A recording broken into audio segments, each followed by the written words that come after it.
Yo, what's good, my people? It's your boy, Big Chris, aka the Compton Animator, and I'm here to bring you another WWE Raw review. So, before I get into anything, I just passed my 100 video, so big ups to me.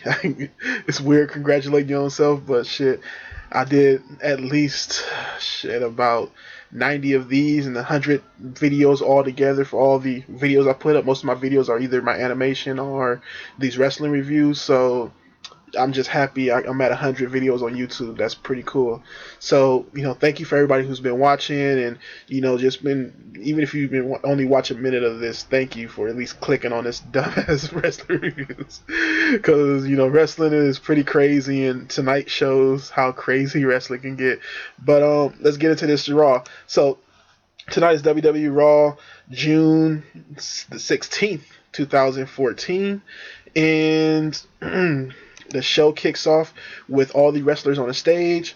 Stephanie and Triple H come out, and they basically start shitting on Daniel Bryan again, just talking about all the things of him not being there and need a real champion. They set up the match for John Cena tonight, saying that he's not going to be able to be in this battle royal that they also set up for the night for the number one contender, and that none of the Shield members are going to be in that, and John Cena won't be in that, and they're going to set up for him a match against Kane. And since they couldn't do the stretcher match with Daniel Bryan, they're going to do it against Kane. I have to completely say I was really not into caring about the stretcher match between John Cena and Kane, but just because we had it last year at Extreme Rules, and I think it was 2012 at Extreme Rules, I believe, and it was okay at best. But I'm just not into, especially just John Cena and Kane. Just to be in John Cena and Kane, I'm really not too much into seeing the match by them. So I was just like, I'm happy it's not Daniel Bryan that's in this, and hopefully that this right here just pushes Kane further back to where, hopefully they can just write him off TV and let him just go on and live his life, because I know it's a lot of things he want to do besides probably wrestling. So they set up all this stuff for tonight. I thought this beginning segment was okay. It took 10 minutes, so set up everything for the night, played more heel role with the Authority, and just basically that was it. It was 10 minutes. I was happy about that, so cool. Next, they have a match between Seth Rollins versus Dolph Ziggler. Seth Rollins comes out to his new music. He's still coming out still coming out in Shield attire. He's not having a vest anymore, so I'm not sure if they're just dropping an article of clothing at a time. But I really wish that he would progress more into just especially his look, as far as it being a change, because he still looks like he was a part of the Shield or is a part of the Shield. But as far as this match goes, we've seen two of these already from the last few weeks. The SmackDown, I think, a couple weeks ago or last week, and the SmackDown a couple weeks ago, and the main event last week we seen this match, and this one was still just as good as the other ones. They went out and really worked. I just wish that Dolph Ziggler would at least have come out with at least a DQ win on one of them or something like that, or something where he could have came out with some type of win here, because this was basically Ziggler looking to win for a third time. So I mean, not Ziggler, but Seth Rollins looking to win for a third time. But like I said, this match was okay for itself. It came down to Seth Rollins coming out and dominating that towards the end, hitting his move. Then once he goes for the pin, you have Dean Ambrose who comes in and attack Seth Rollins, and I think this would mean Seth Rollins wins by DQ.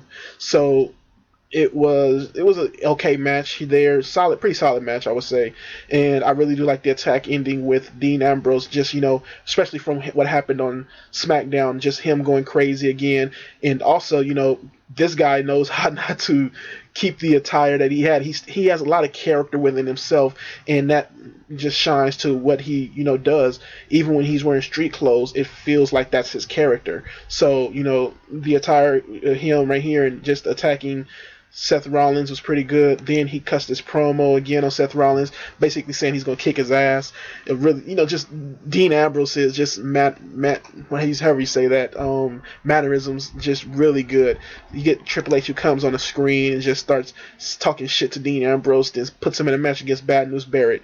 So Dean Ambrose is fighting in street clothes against Barrett, and they have another solid match here. Dean Ambrose plays it really well. Barrett plays it really well. I thought they did a fine job in the match. It ends up with Seth Rollins coming out for the distraction again, gets Dean Ambrose to chase him out into the crowd, and Dean Ambrose ends up getting counted out by 10, and Barrett ends up picking up the win here. And I'm actually happy to see at least Barrett pick up a win here.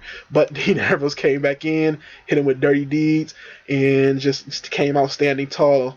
I like that as well. So I thought this whole beginning segments was pretty cool, and it just came solid match after solid match. And just only problem is there was two matches that was by not a clean finish. So not really great of what I want to see on the show, but it's indicative of what everything that's been going on, especially in wrestling today.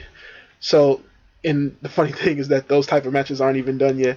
So next we get the Wyatt family who come out. They even do the whole, we're here, we're coming up next thing on the screen. And they come out and you get Bray Wyatt who just starts going ham and cutting this really good promo about power and how the WWE Championship is the biggest top power in the whole WWE universe, and that's what he needs to, actually have the whole world in his hands and stuff. And just a really good promo right here. I think one of his best promos, and for the second time, he did it on SmackDown as well. He's actually talking about wanting to become champion, and I love the way that they push this towards him, especially as a heel, just saying, for me to dominate and for me to have control, I need those belts, and they're going to help me with my cause. So, it's not that, I just want to be a champion just because it's a legendary thing. No, he's doing it because he realizes the power of those belts. Fucking awesome idea. Whoever's writing Bray Wyatt's promos, or if he's writing them himself, they're doing top notch with this shit. Just really good. So, after the great promo, he also talks about the other two Wyatt members are going into the tag team match and how they're going to get extreme power from those belts and knock the Usos off of their throne. So, really good promo. Then it goes to, well, like I said, really good promo in the crowd as well, just how they reacted to the promo and the whole flashlights things and on the outside is really good. Cell phone light things is really cool too. So, you get Sheamus who comes out, and Sheamus starts cutting a promo about how he's basically going to beat up Bray Wyatt and stick his foot down his throat. So they get into a match, and like I said, another solid match here. Both of these guys work pretty well. I think they started to get a little bit tired towards the middle of the match. You can tell that just picking up their heavy bodies was getting them a little bit winded here. But pretty good match. They got their thing in and did it. You get the Usos who had to come out mid-match because the other Wyatt members were looking to attack Sheamus. So just keeping the whole thing with the Usos going along. And I'm liking how they just, finding a way to keep the Usos going, even though they can't really cut promos that well, but keeping them in the Wyatts, going with a story to where you always feel that the Usos are there. You get towards the end of the match where the match goes onto the outside, and I believe it's just a big disqualification on both sides because all of the guys start fighting each other. And like I said, another match would not have finished clean. So the ladder gets introduced. The ladder gets introduced by the Wyatts. The Usos kick the ladder, then set it up on the outside. Sheamus set it up on the ropes. Sheamus holds it, and they run on top. How do you say this? They run on top of the ladder, jumped off of it while it's set up like a ramp, and just jumped onto the Wyatts, which I thought was pretty cool. They looked like they was going to botch at first, but they actually got through it and jumped off. So I thought that was pretty cool.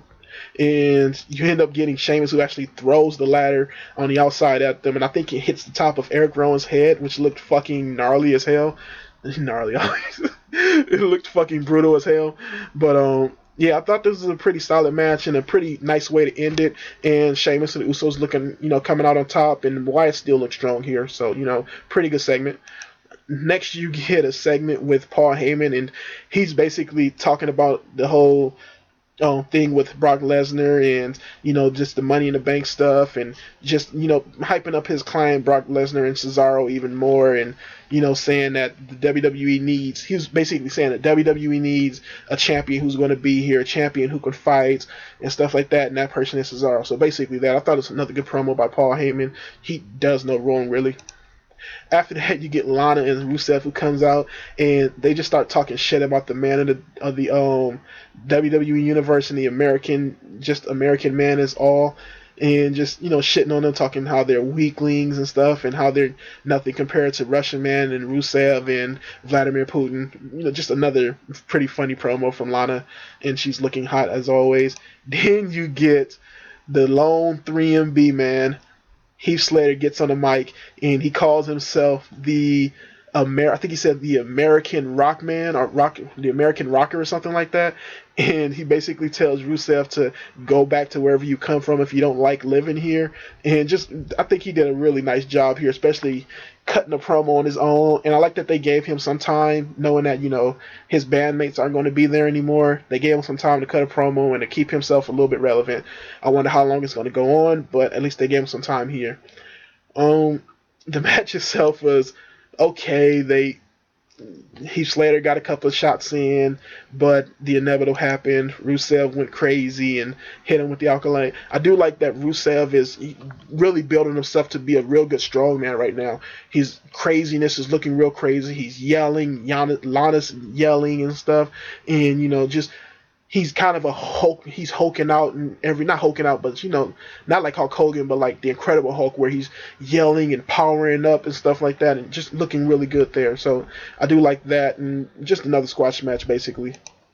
So next you get a promo backstage with Kevin Hart and Renee Young, and he's talking to Renee Young and just about the Think Like a Man movie. Then you get the Adam Rose and his Rosebuds that come out, and they ask Kevin Hart to be a part of the Rosebuds, and just his reaction to these guys was really funny.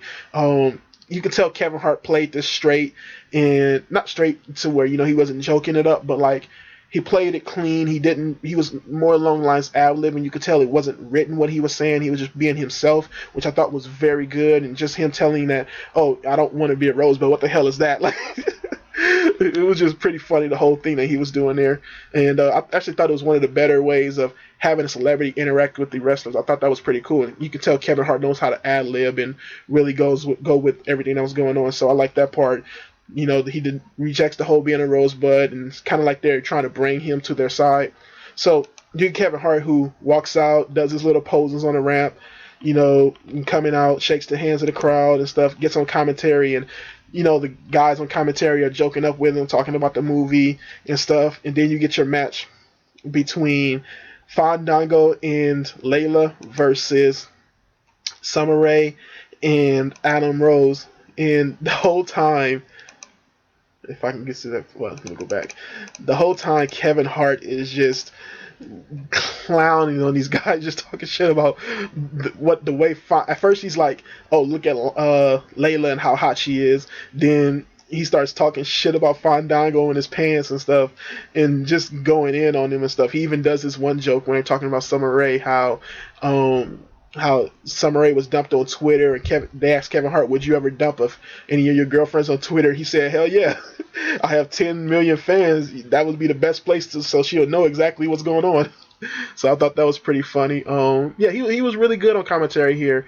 So the match was basically nothing. The girls got into it, ran to the back, chasing each other. Adam Rose basically picks up the win here with the, I think it's the party foul it's called. And it was a really quick match, probably a couple minutes at the most. So Adam Rose invites Kevin Hart into the ring. That's what I meant to say. And they're playing Adam Rose's music. Kevin Hart starts dancing and doing his little goofy little dances that he does. And Adam Rose asks him if he wants to do the little stage dive with him. They get him to the edge of the ropes and do the little dive together. And they crowd surf Kevin Hart back to the back. So I thought this whole segment was pretty chill. I thought Kevin Hart did a good job here. He was basically acting his natural self and, not trying to be somebody else, or he wasn't really nervous here. He was doing what he needed to do here, and I thought it went over pretty well. So after that, you get a segment that was going on throughout the night with, I don't want this picture on the whole time, with Vicky Guerrero and Roman Reigns and the Authority. So Vicky was going to bring coffee to the Authority. She stops where Roman Reigns stops her in the hallways or in the backstage, or however you say it, and starts talking to her about the Authority, says that she's Vicky Guerrero and stuff, and they may end up firing her one day. He tells her that they take sweetener in their coffee, so she leaves the coffee with Roman Reigns. I think he puts laxative or some type of throw up medicine in the coffee, and she takes it to the back. Stephanie drinks one, the other one splashes on back on Vicky. Stephanie starts acting like she's going to throw up in a promo. It goes into the back and actually starts throwing up. Vicky comes to give Triple H his coffee, and Vicky gets thrown up on. WWE childish humor at its fucking finest, man. And it was like projectile vomiting and everything. It's like it's basically them copying the whole childish ass humor that's been going on in these movies for the past several years, like a fucking Scary Movie 5 or something, because this looks like something they'll do with the projectile vomit or something like that. So Triple H decides that he needs to take Stephanie home because she's feeling sick. And leaves Vicky in charge for the night, and this leads into Roman Reigns basically persuading Vicky to put him into the Battle Royal. So all this leading to one guy being put into the Battle Royal, which I guess, man, it was okay for what it was. I mean, it didn't drag on, so I was okay with that. So next you get the Battle Royal, or whatever it's called. You get a gang of guys, and you got Sandow in a Miami Heat jersey in Cleveland, so he got heat for that, and I think they were cheering him, plus giving him heat just for wearing the fucking jersey. So yeah, and Roman Reigns is now into the match. So the match itself I thought was okay. A couple of highlights was Kofi Kingston. I thought Kofi did a couple of good moves with Swagger. He actually got Swagger out while doing these moves where he would flip off the rope onto Swagger or do these little kind of turns, like Hurricanrana type moves on the Swagger, and ended up getting him out the ring. I thought Bo Dallas was pretty good in this match. Just his way he was acting with I think he got out a couple guys, and just him cheering with who was it? Bad News Barrett, and him he hugs Bad News Barrett. Bad News Barrett takes him and just gives him a deep ass clothesline. And then he ends up getting thrown out too. Ziggler gets thrown out at one point. Ryback and Curtis Axel actually was one of the powerhouses in the match, so they end up getting thrown out by Roman Reigns a little bit later. But they were basically acting as more along the lines of powerhouses and throwing a gang of guys out. The match came down to Rusev and Roman Reigns, and the crowd was really hyped for this, and I was kind of the same way. They really have been pushing up Rusev as a strong, powerful guy that's not only squashing these other guys, but especially after his match with Big E, just looking really strong. And I think this helped his case even more. Just he looked really strong against Rusev, and the crowd got hyped for the just this big guy that's big Russian going against a guy who's on the verge of being a top main event guy. So I thought this was really well done. I would love to see a feud between these guys one day too. So it basically goes down. They're fighting. They get to the side of the ropes. Rusev is on the outside of the ropes. Roman Reigns is on the inside. One gets hit with a Superman punch, and Roman Reigns picks up the victory. Like I said, it was an okay battle royal. I thought, like all battle royals, towards the end it started getting a lot more fun. I think the guys that were in it did some fun stuff, and it wasn't one of the greatest Royal Rumbles, but it wasn't one of the worst. I thought it was pretty okay. Or battle royals, I gotta keep saying that shit. But next you get your Divas match. The second time we get Divas on the show tonight, and it's Paige versus Cameron.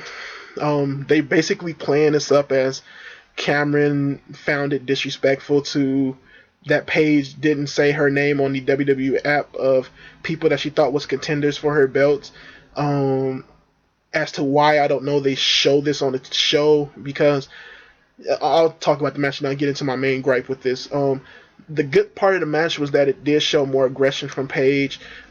She even looked a little bit heelish here, because you had Cameron, who really can't wrestle, just being, beaten down by Paige and trying her best to do some heelish moves to, get over on Paige. But Paige was doing a good job here. The crowd really wasn't into this at all, and Paige was trying her best to get him in, doing her primal screams, which started getting a couple people to cheer and stuff. Her moves was getting people to cheer. She was hitting very hard, and I thought doing that pretty nicely.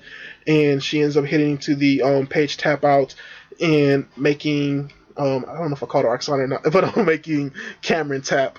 And they were also playing up on the fact that Naomi was mad that Cameron was doing all this healing stuff. So I like that part, but My main problem here is that Paige needs a story that is surrounded by herself, or at least one that is put on herself. Um, you can't have a Divas champ and she not have any characteristics that we can find that are defining, and not just that she's a young girl that just won a championship.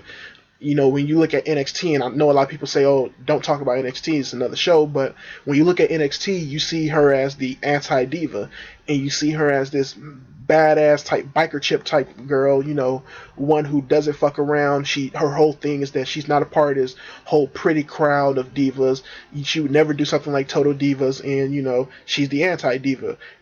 I wish they would play more up on that. She's basically what AJ was playing towards the end of last year when she cut that promo, but even more of a, just even more of a stricter anti-diva where she doesn't even do the pretty girl stuff. I wish they would play more up on that with Paige. They're not really doing anything with her. They put her in matches. It looked like they may be putting her into a feud with Cameron, maybe, but it's not really anything I think that is working too much. So, I mean, I wish they would do more with her, but it doesn't really feel like they are. So I don't know. That's why I was the whole thing of I think they should have put the belt on Alicia Fox. At least they have some type of character going for her right now, and they can work on bringing Paige some type of character up. So next you get the surprise we were all waiting for the whole night, and everybody was thinking about the whole week. Who was going to be Goldust's partner? I had a lot of thoughts in my mind. I was starting to first think, oh, maybe Adam Rose, or I was just thinking of people that Goldust haven't probably seen. Maybe he doesn't watch the TV show, so he hasn't seen guys. There was also rumors of Ted DiBiase maybe coming back in and stuff like that. I was wondering. I thought it was gonna be something with Damian Sandow, but what we end up getting is Cody Rhodes' new character, Stardust. um,